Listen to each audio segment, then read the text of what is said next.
Amerika Davlatlik axborot idorasi e'lon qilgan Xitoy virusining manbasiga aloqador dokladda koronavirusining kelib chiqishini aniqlashda Xitoyning muhim rol o'ynaydiganligini ta'kidladi. Dokladda tahlilchilar Xitoyning kliniklik avrishkisi va eng burunqi kasalliklar to'g'risidagi sonliq ma'lumotlari bo'lmasa yakun chiqara olmaydi deyildi.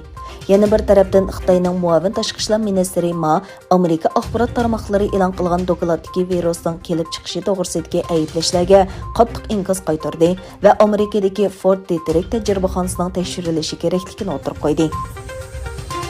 Türkiye Mudofaa şirketi Bayraktar tarafidan milliy imkonlar bilan tadqiq qilib yasalgan Akinji nomli uçquchisiz hujum aeroplani 29 avgust o'tkazilgan marosimda Turkiya qurolli qismlarining ishlatilishiga sunildi. Sınaq jarayonida Turkiya aviatsiya tarixidagi egizlik rekordini buzgan Akinji havoda 25 soat 46 minut turgan. Hujumchi uçquchsiz aeroplan havodan havoga qo'yib berilgan boshqarilgan bomba va sun'iy idroq qatorliq nurg'un iqtidorlik bilan kishilarning diqqatini tortdi. Qirg'izistonda kechiktirilgan parlament saylovining 28 noyabr o'tkazilganligi e'lon qilindi.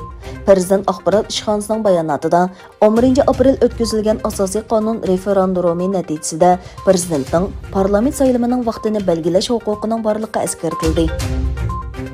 Afg'onistonning poytaxti Kabuldagi Hamid Karzai xalqaro aerodromi atrofida shiddatli portlash yuz berdi. Afg'oniston soqchi doiralari aerodromning g'arbiy shimoliga etilgan raketa miyotda bir bolaning qazo qilganligini aytdi. Yana bir tarafdan 2 nafar Amerika amaldori Daesh qo'mondonlarining Amerika tarafidan etib tashlanganligini eskartdi.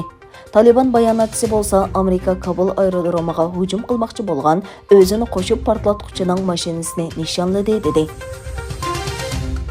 Xitoy Amerika dengiz armiyasining bir urush paraxoti va bir dengiz qirg'oqi muhofazat paraxotining Tayvan bo'g'ozidan o'tishini aybladi. Amerika dengiz armiyasi bayonotida mundaq dedi: Paraxotlarning qonunli holda Tayvan bo'g'ozidan o'tishi Amerikaning Hind Tinch okeanga bergan va'dasini ko'rsatib beradi.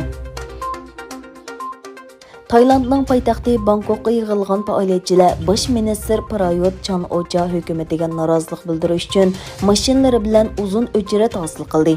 Namoyishchilar bosh ministr Prayutning iste'fo berishini talab qildi. 土耳其国家女排在2021年欧锦赛最后16轮比赛中以3比1击败捷克队晋级8强。 Xitoyning Uyg'ur bolalariga yurgizayotgan xitoylashtirish siyosati haqida maqola yozgan Uyg'ur kishilik huquq faoliyatchisi Roshan Abbosxonim mundaq dedi: 140 dan ortiq davlat bolalar huquqiy ahdnomasini imzolagan bo'lsa-mu, xalqaro jamiyat Uyg'ur bolalarini qo'g'dash uchun harakat qo'llanmadi.